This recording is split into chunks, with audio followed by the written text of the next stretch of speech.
many different facets of your own personality that you can get to, and you find yourself repeating yourself. So it's, I mean, there are actors like Olivier and Guinness.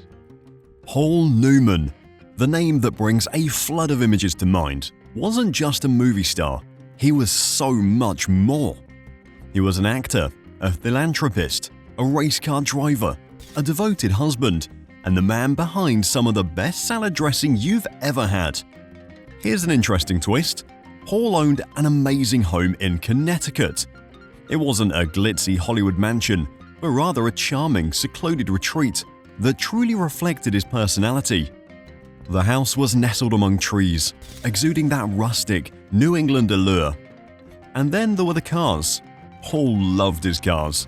Not just the fancy ones for show. No, he loved the cars built to go. Stick around because in today's video, we'll talk about his impressive car collection and beautiful homes in Beverly Hills and Connecticut. Before Paul Newman and Joanne Woodward settled into their beautiful Connecticut home, they spent some time living in Beverly Hills. Back in the 1960s, they rented this charming estate, where they were famously photographed together by the New York Daily News in 1962. This place had a personality all of its own. The brick stairs leading up to the entrance gave it such a welcoming vibe, and there was a covered front terrace that made for the perfect spot to enjoy a quiet morning coffee or evening drink. Inside, the living room was bright and cozy, thanks to these oversized windows that let in all the light, and of course there was a fireplace to complete the picture. The dining room was formal but still felt inviting, and for the kitchen, it was gorgeous. It had an island block, custom blue cabinets, and even a walk-in pantry with wine storage. You just know that pantry saw its fair share of great bottles. The house wasn't short on space either. 4 bedrooms, 5 bathrooms. It was definitely set up for comfort. The primary bedroom had this little office nook by a bay window, and there were built-in shelves that must have been filled with books, scripts, or maybe even keepsakes from their travels. It's cool to think about Paul and Joanne living here during such an exciting time in their lives.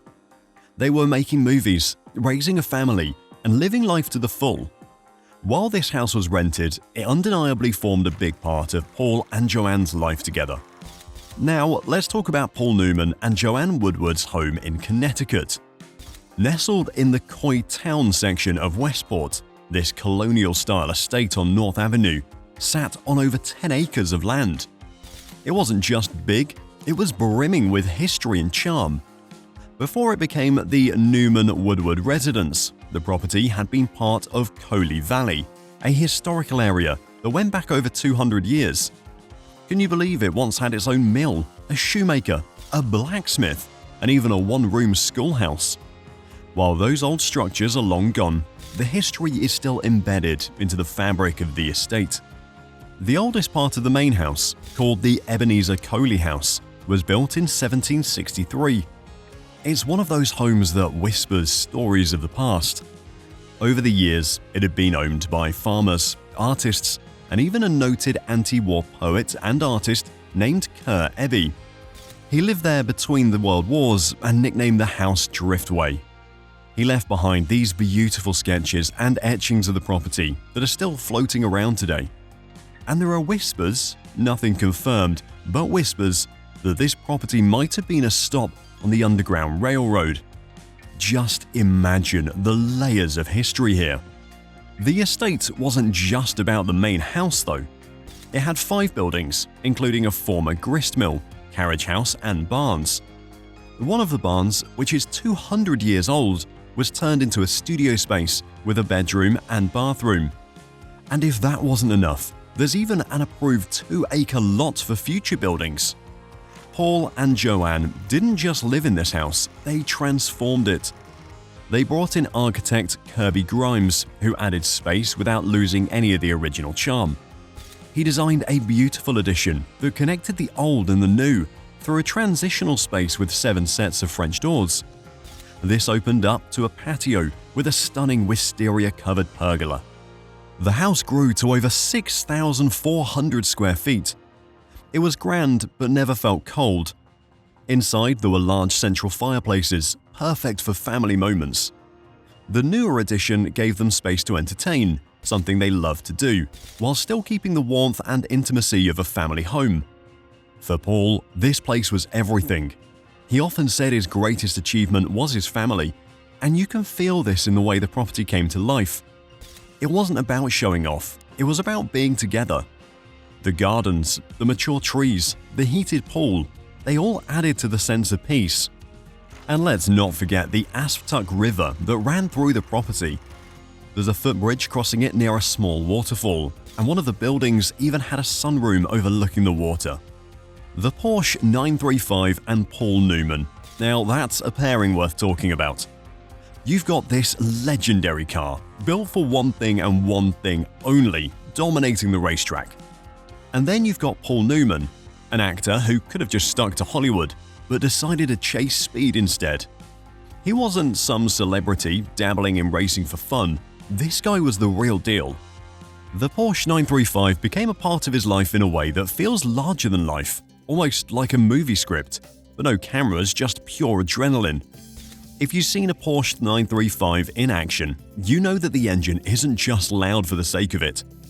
The 935's engine is incredibly efficient in how it transforms fuel into power. It's air-cooled, just like many of Porsche's other classic engines, which gives it a unique sound. Unlike modern cars with all their electronics and gadgets, the Porsche 935 kept things mechanical with that turbocharged 3.2-litre engine that, when pushed, can deliver up to 750 horsepower in its racing form. What's crazy about the Porsche 935 itself is how much of a beast it was. Based on the Porsche 911 Turbo, it had this wide, aggressive body and insane power to match. It wasn't just built to win, it was built to obliterate the competition. In the late 70s, it was doing exactly that. So when Newman climbed into that cockpit, he wasn't just racing any car, he was stepping into one of the most dominant machines of its era. Now let's talk about the Jeep CJ5. It wasn't just any Jeep. Newman had a personal connection to this rugged little 4x4. The CJ5 wasn't just about speed or sleekness, but it was about the freedom it offered, the places it could take him, and the memories it created along the way. Newman had a knack for choosing cars that reflected his adventurous side. The Jeep CJ5 fit perfectly into that mold. He wasn't the type of guy to drive a flashy, attention-grabbing sports car. Instead, he appreciated the simplicity and utility of the Jeep, something he could enjoy without the pressures of being a celebrity. So if you ever wonder what kind of car a legend like Paul Newman would choose, you can bet it would be something that mirrored his down-to-earth nature and love for real, unfiltered experiences. The Jeep CJ5 was just that. And finally, let's not forget the Chevrolet Corvette. For him, racing was about more than just competition. It was a way of life, and the Corvette, with its American roots and performance legacy, was the perfect match for that. Newman raced a specially modified version of the Corvette, which was built to handle the pressures of track racing. The car had a solid V8 engine under the hood, which gave it the raw power needed to keep up with the best in the business. Newman didn't just drive the Corvette in big races, he was a fan of the car in everyday life too. Even after his racing days slowed down, he kept a Corvette in his garage. The Corvette was a symbol of speed, performance, and that sense of freedom that comes with hitting the open road, something Newman valued deeply. Maybe you're wondering where Paul Newman really came from, or perhaps you've only heard his name mentioned in passing. Paul Newman was born in Shaker Heights, Ohio in 1925, into a family that wasn't involved in show business at all. His father was a businessman, and his mother was a homemaker. Newman went to college at Kenyon, where he discovered his love for acting. After serving in World War II, he decided to pursue acting full-time, studying at Yale and eventually moving to New York to work in theater. It was in the 1950s that he started to catch the public's eye, with breakthrough roles in films like Cat on a Hot Tin Roof and The Hustler. As his career took off, Paul Newman became one of Hollywood's biggest stars, known not only for his good looks, but for his intense performances. Films like Cool Hand Luke, Butch Cassidy and the Sundance Kid, and The Sting cemented his status as a leading man. Newman also co-founded Newman's Own, a food company where the profits went to charity, which became a major part of his lasting impact. Even after retiring from acting, Newman's influence didn't fade. He shifted his focus to racing, directing, and supporting numerous charitable endeavors. Paul Newman passed away in 2008, but his legacy, both in film and philanthropy, continues to inspire generations. That's all for today's video. If you enjoyed it, don't forget to give it a thumbs up and subscribe to our channel for more updates. Thanks for watching, and we'll see you in the next one.